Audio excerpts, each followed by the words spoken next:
हरे कृष्णा। ओम नमः शिवाय। कल हम कथा में बात कर रहे थे महादेव के लोकनाथ के रूप में जिस प्रकार से वो पशुओं की सहायता करने के लिए इस धरती पर उपस्थित हुए, उनकी चर्चा। आपको मैंने ये भी बताया था कि मणिका का तो मन पहले से ही पशुओं में रमा हुआ था, लेकिन महामंत्री में भी बदलाव आ गया। और महामंत्री और मणिका, उन दोनों के मन में अगर कोई बात थी तो सिर्फ इतनी कि लोकनाथ यानी कि महादेव वहाँ से प्रस्थान करें, परंतु महादेव वहाँ से प्रस्थान नहीं करते हैं। और बाकी की कथा आपको याद ही होगी कि अगले दिन वो अश्व लेकर वहाँ पहुँच जाते हैं राजा के महल के सम्मुख। और वहीं पर जब एक बड़ा सा पक्षी आकाश में उड़ता हुआ नज़र आता है तो राजा के इशारे पर एक सैनिक द्वारा तीर चलाया जाता है, जो उस पक्षी को लगता है और पक्षी धरती पर आकर गिर जाता है। पक्षी धरती पर गिर जाता है। माता पार्वती को मैंने आपको कल भी बताया था कि क्रोध आता है, रोकने का प्रयास करने लगती हैं, तो महादेव उन्हें रोक देते हैं।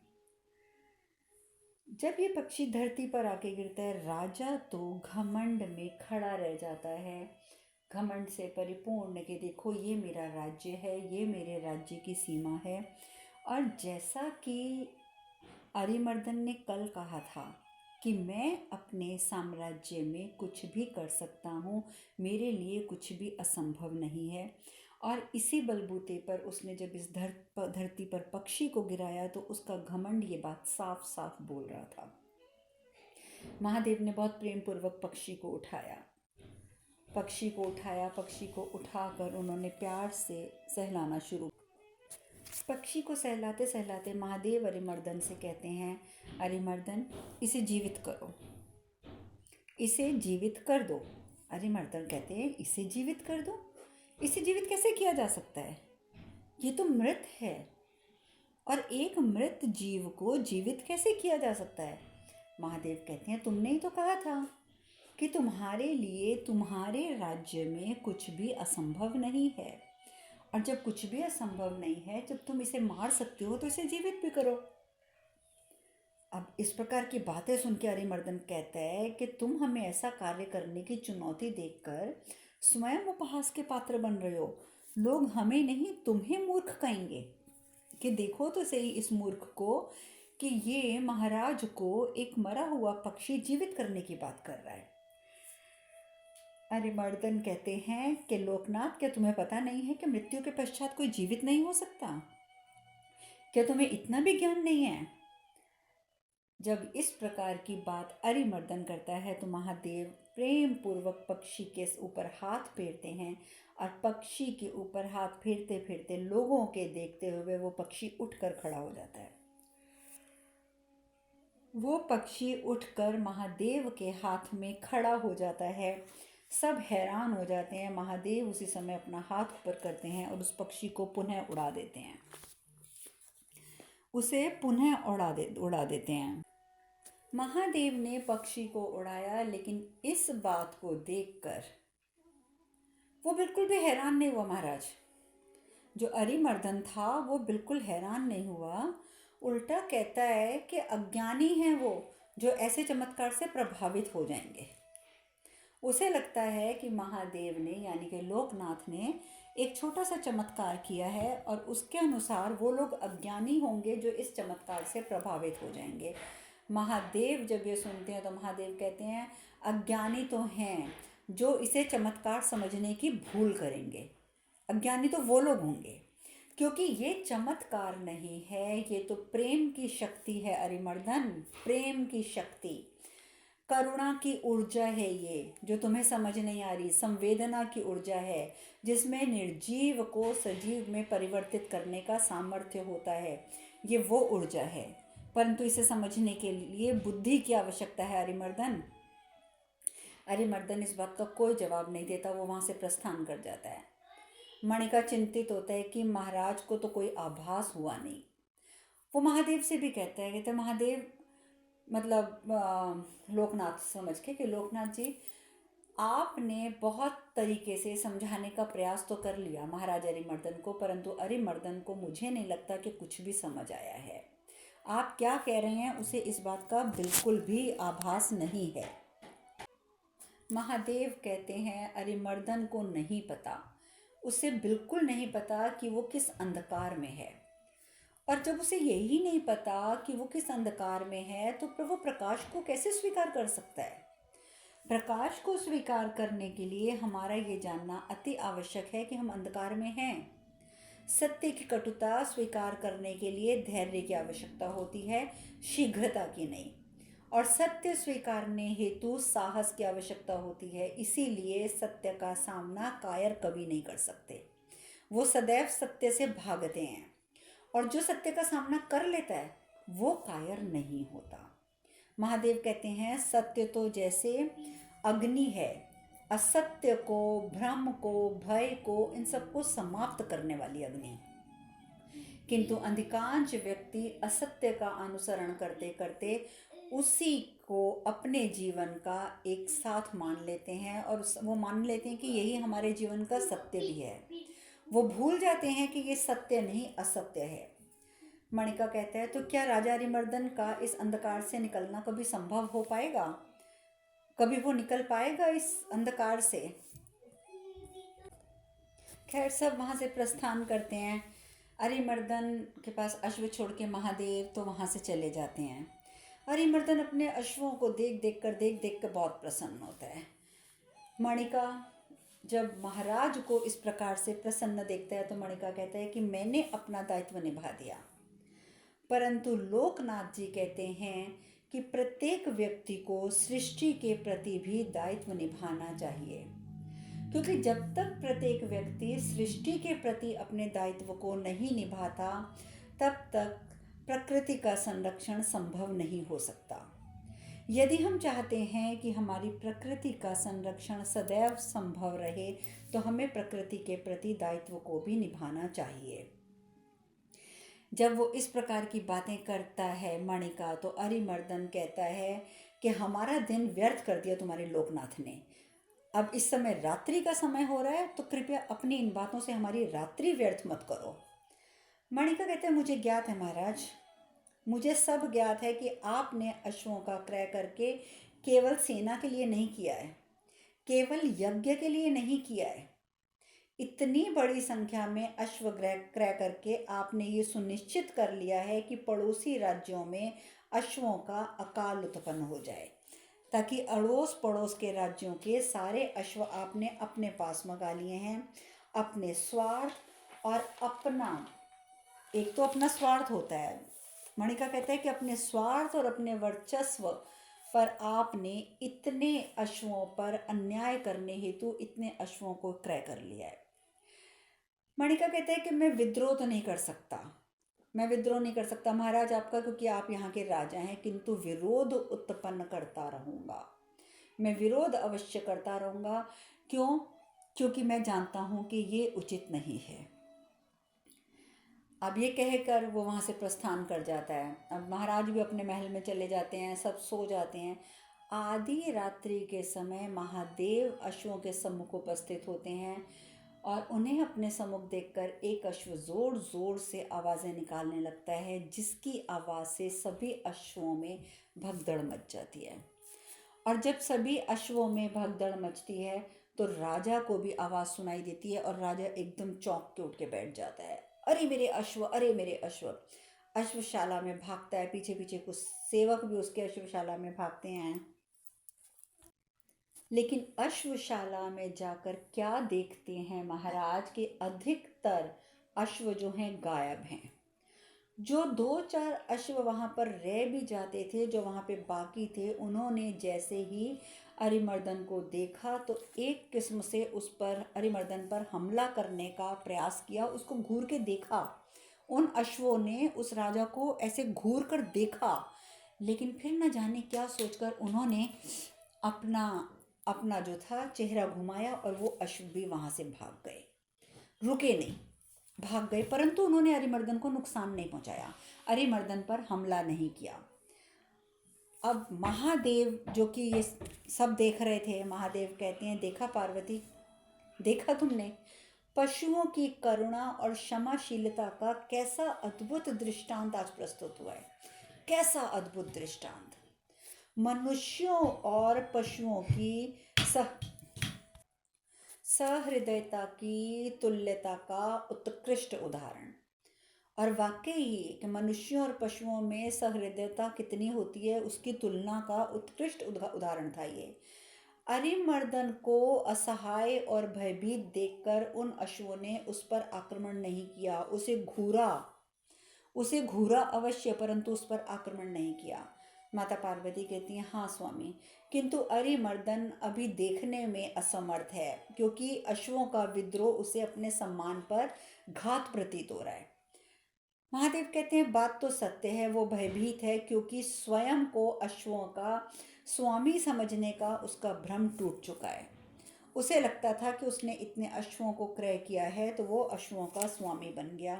उसका ये भ्रम टूट गया है। सत्य उसके समक्ष है, किंतु सत्य को स्वीकार करने का साहस उसमें अब भी नहीं हुआ, अब भी नहीं है।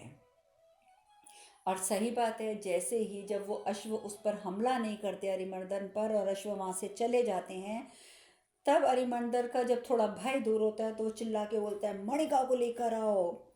तब तक सुबह हो जाती है। खैर, मणिका को उपस्थित किया जाता है राज्यसभा में, उसको जंजीरों से जकड़कर कैद करके।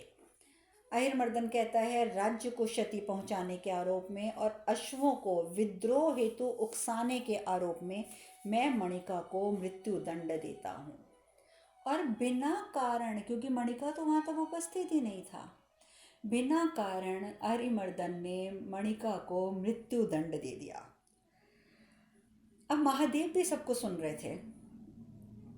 महामंत्री वो वहीं खड़ा होता है। महामंत्री एकदम हाथ जोड़कर खड़ा हो जाता है, महाराज महाराज, मेरी आपसे प्रार्थना है, महाराज मणिका को क्षमा कर दीजिए, मणिका को क्षमा कर दीजिए। इसमें मणिका का क्या दोष है? आप मणिका को मृत्युदंड मत दीजिए, मैं आपसे विनती करता हूँ, वो आपका इतना पुराना मंत्री है। लेकिन महामंत्री की इस प्रकार की विनय अनुनय करने की प्रवृत्ति को देखकर मणिका कहते हैं कि महामंत्री जी, यदि आरोप अश्वों को अत्याचार से मुक्त कराने का है, देखिए मणिका कह क्या रहे हैं कि यदि मुझ पर आरोप जो लगा है वो अश्वों को अत्याचार से मुक्त कराने का है, तो मैं इस मृत्यु दंड को अपने जीवन का सम्मान समझूंगा और इसमें मुझे अपने जीवन की सार्थकता प्रतीत हो रही है, और यही ची बात को समझकर मैं इस मृत्यु दंड को सहर्ष स्वीकार करता हूँ।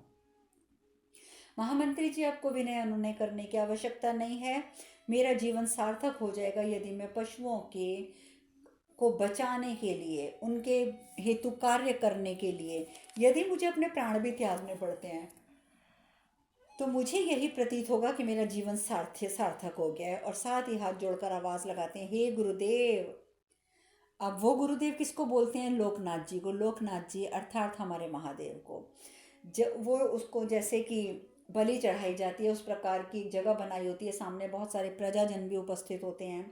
सबके समक्ष मणिका की गर्दन वहाँ से लटकाकर उसके ऊपर जैसे ही शस्त्र चलाने के लिए इशारा करते हैं महाराज, और जो चांडाल होता है वो अपने शस्त्र से जैसे ही गर्दन काटने लगता है, तो उसी समय आवाज आती है, रुक जाओ अरिमर्दन।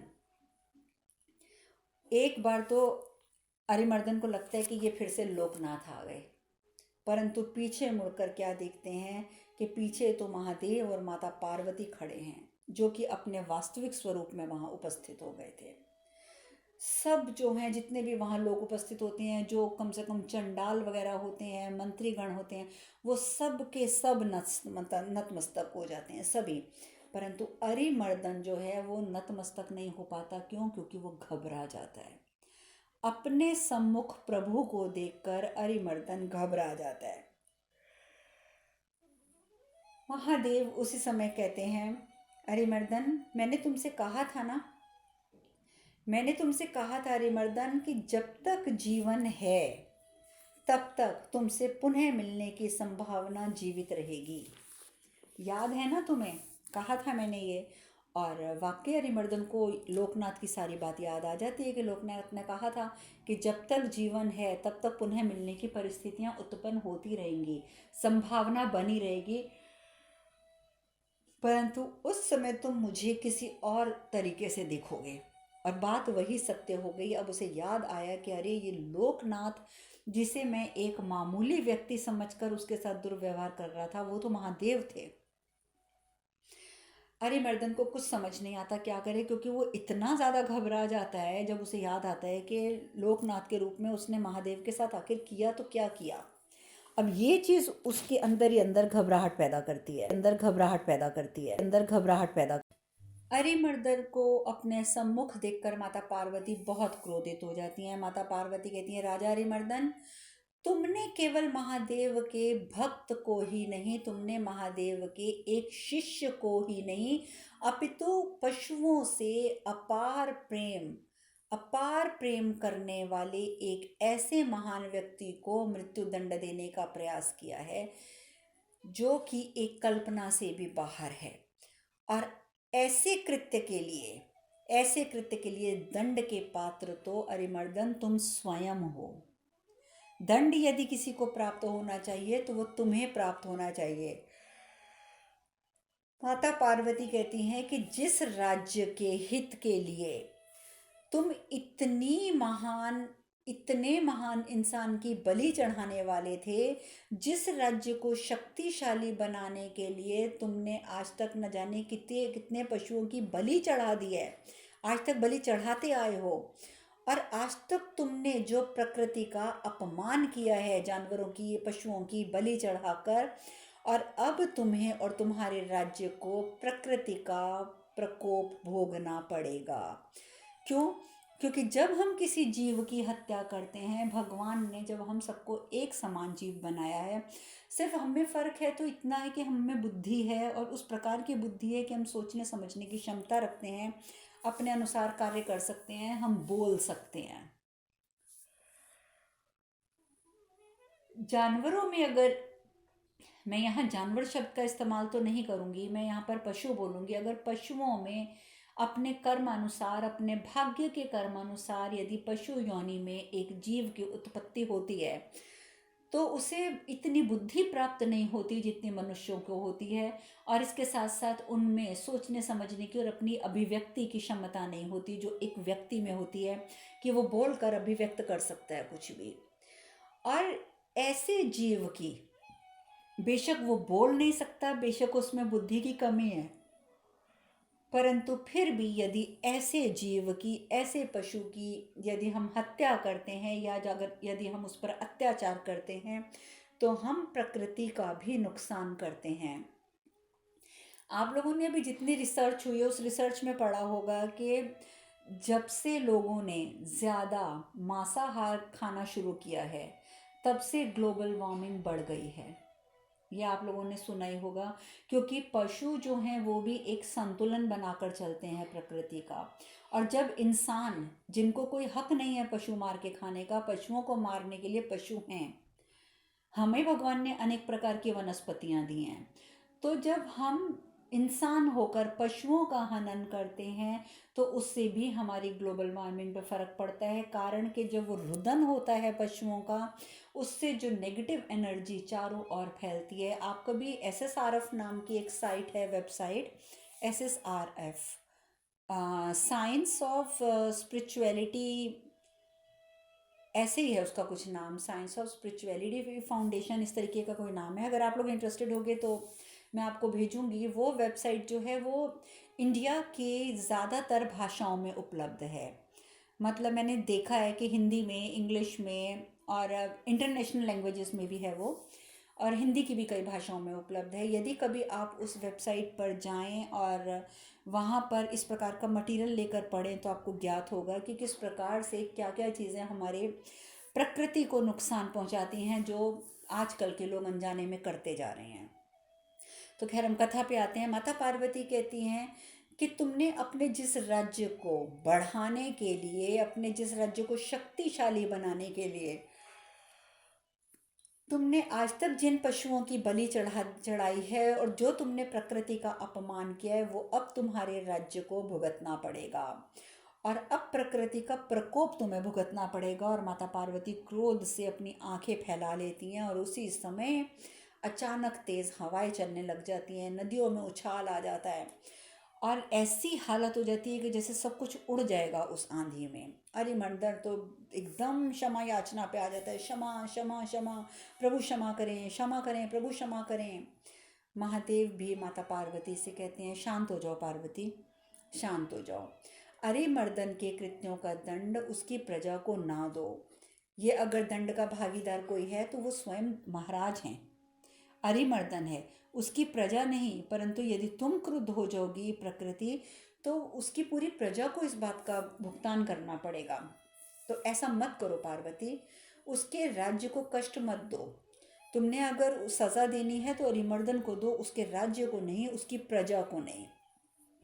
जैसे ही माता पार्वती ये बातें सुनती हैं तो वो शांत हो जाती हैं। अरिमर्दन भी हाथ जोड़कर खड़ा हो जाता है, क्षमा याचना करता है। मणिका भी कहता है, क्षमा कीजिएगा महादेव, क्षमा कीजिएगा, इनको भी क्षमा कीजिएगा। सबके लिए क्षमा मांगता है मणिका। फिर मणिका कहता है कि महादेव, मैं आपसे एक और बात के लिए क्षमा चाहता हूँ। मैं इस बात के लिए क्षमा चाहता हूँ कि आप इतने समीप रहे, मेरे इतने समीप रहे, और मैं आपका भक्त होकर भी आपको पहचान नहीं पाया। महादेव मुस्कुराने लगते हैं। महादेव कहते हैं, मणिका, जिसने स्वयं को पहचान लिया उसे किसी और को पहचानने की आवश्यकता ही नहीं रहती है। अरिमर्दन वो भी धरती पर बैठ जाता है। प्रभु, माते, आपने मुझे क्षमा कर दिया, मैं धन्य भागी हुआ। अब उसके बाद वो महादेव और माता पार्वती से प्रार्थना करता है कि मुझ पर ही नहीं, मेरे कुल, मेरे वंश पर बहुत बड़ा उपकार किया है आपने, मुझे क्षमा करके। और प्रभु, माते, आपसे मेरी यही प्रार्थना है कि आप मुझ पर व मेरे राज्य पर सदा कृपा बनाए रखें, सदा कृपा बनाए रखें। अंततः जब अरिमर्दन को अपनी भूलों का एहसास हो ही गया तो महादेव ने उसे भी आशीर्वाद दे दिया। मणिका कहता है, मेरे लिए क्या आदेश है प्रभु, आप मुझे आदेश दीजिए, मेरे लिए क्या आदेश है। महादेव कहते हैं, जाओ मणिका, जाओ, भ्रमण करो, पशु कल्याण का संदेश जहाँ तक पहुँचा सकते हो वहाँ तक पहुँचाओ। अपने वचनों से, अपने कार्यों से जितने भी मनुष्यों के हृदय में पशुओं के प्रति संवेदनशीलता जागृत कर सकते हो वो करो।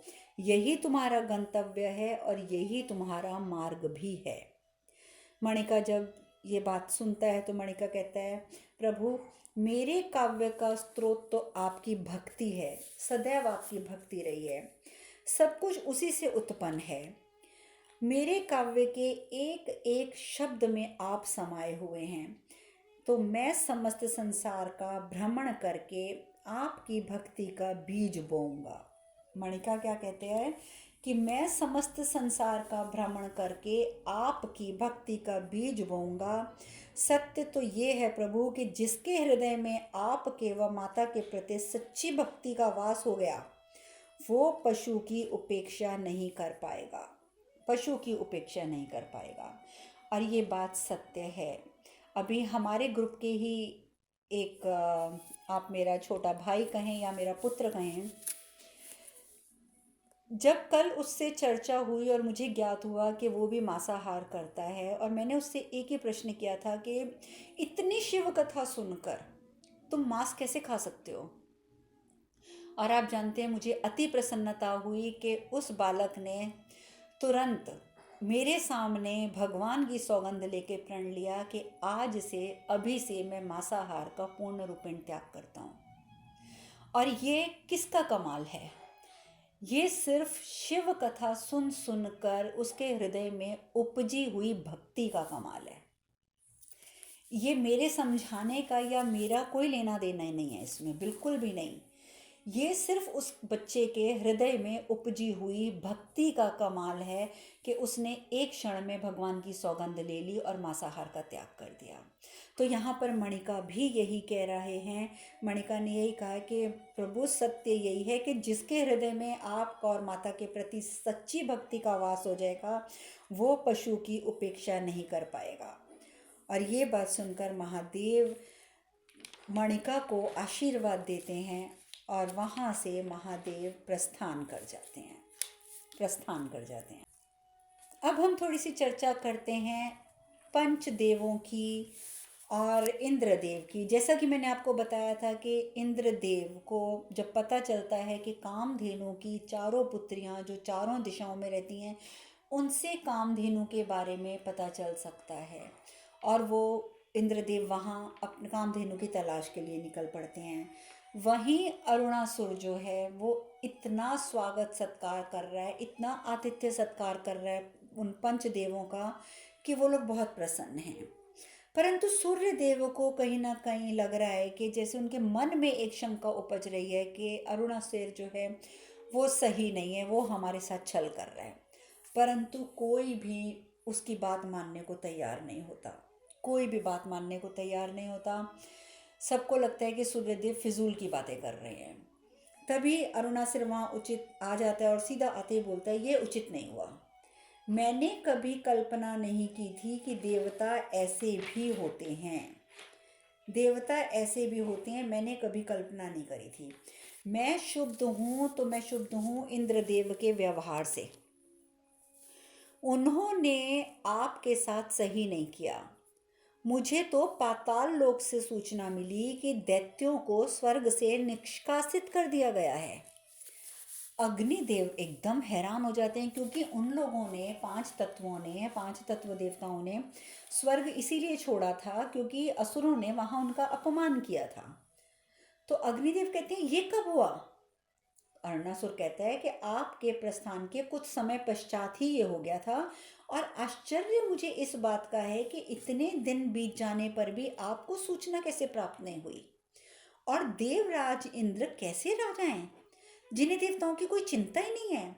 उन्होंने प्रयास ही नहीं किया कि आपको पुनः स्वर्गलोक में बुलाया जाए, प्रयास ही नहीं किया। मुझे कोई अधिकार तो नहीं है इस बात में टिप्पणी करने का। मैं तो केवल ये कहने आया हूँ कि यदि आप स्वर्ग लौटना चाहते हैं तो आप संकोच ना करें, आप स्वर्ग लौट जाइए। मैं जानता हूँ कि आपकी इच्छा भी यही होगी, आप स्वर्ग जाना चाहते होंगे। इसीलिए मैंने ये सूचना अनिवार्य समझा कि आपको ये सूचना दे दी जाए कि स्वर्ग में अब दैत्यों का, असुरों का वास नहीं है। वैसे मैं आपके लिए विशेष कक्ष बनवा रहा हूँ, जो बनने वाले हैं, लगभग पूर्ण हो गए हैं। यदि आप एक बार उसमें निवास कर लेते तो मुझे संतोष रहता कि मेरा प्रयास व्यर्थ नहीं गया, किंतु निर्णय आप लोगों का है। और ये कह के वो वहाँ से प्रस्थान कर जाते हैं। अरुणासुर ये सब कह के वहाँ से प्रस्थान कर जाता है। सूचना भी दे गया अरुणासुर के दैत्य लोग जो हैं वो अब नहीं हैं स्वर्ग में, और जानबूझकर इंद्रदेव का उपहास भी कर गया, और साथ ही ये भी कह गया कि वैसे मैंने, आप लोग जाना चाहते हैं तो आप जाइए, परंतु मेरी इच्छा है कि मेरे बनाए हुए कक्षों में आप कुछ समय के लिए रुक जाएं, या कम से कम एक बार वहाँ जाकर तो देख तो लें। अग्निदेव उसके जाते कहते हैं, देख लिया ना सूर्यदेव, देख लिया ना, वो स्वयं हमें समाचार देने आया। उसने हमें पूर्ण स्वतंत्रता दी है निर्णय लेने की कि हम चाहें तो यहाँ रहें, ना चाहें तो हम प्रस्थान कर लें।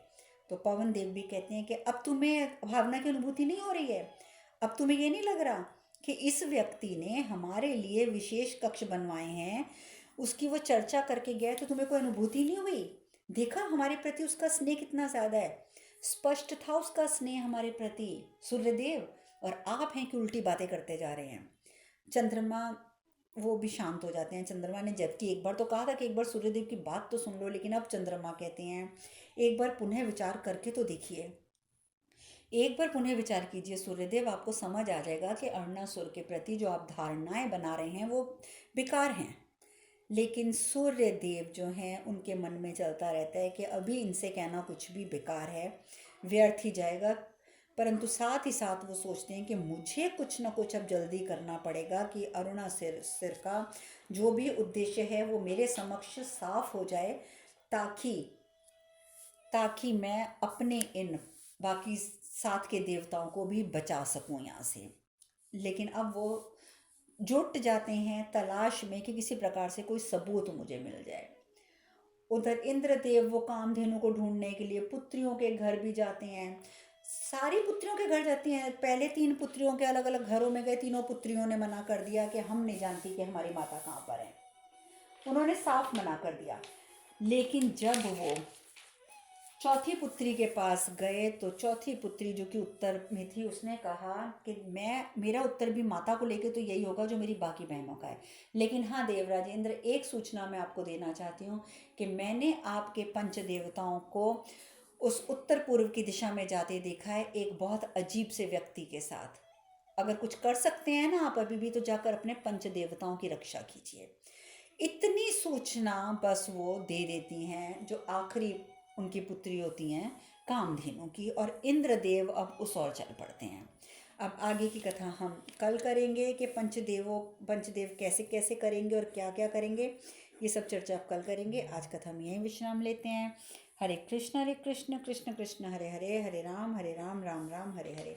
आप सब खुश रहें, सुखी रहें, स्वस्थ रहें। हरे कृष्णा। ओम नमः शिवाय। ओम नमः शिवाय। ओम नमः शिवाय। ओम नमः शिवाय। ओम नमः शिवाय।